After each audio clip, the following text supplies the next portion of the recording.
Côte d'Ivoire.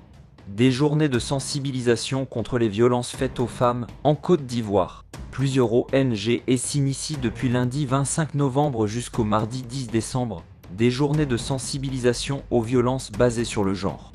Au cours de ces 16 jours d'activisme, des conférences, des rencontres dans les communautés sont organisées pour améliorer la prise en charge des victimes.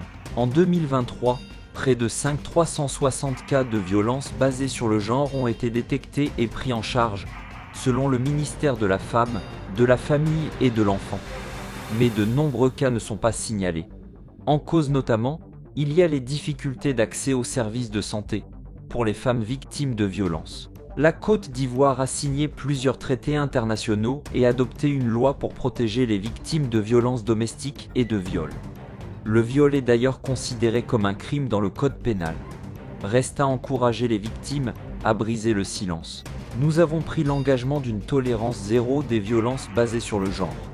Dans nos commissariats, il y a une personne dédiée pour recevoir ce genre de plainte, avec tout l'encadrement psychologique qu'il faut.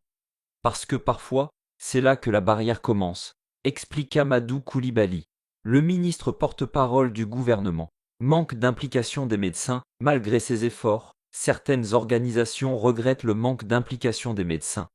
En cause notamment, il y a le coût du certificat médical, jugé trop excessif, qui peut donc s'avérer être un frein pour une victime d'agression, au moment d'enclencher des poursuites judiciaires.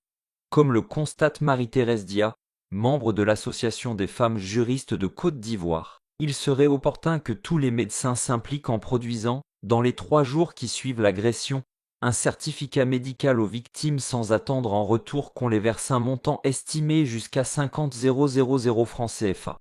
Alors que 50 000 francs, c'est une somme élevée pour un citoyen de lambda. L'autre barrière, selon cette juriste, le recours à des solutions à l'amiable, ce qui ne permet pas de soigner le traumatisme physique et moral des victimes d'agression.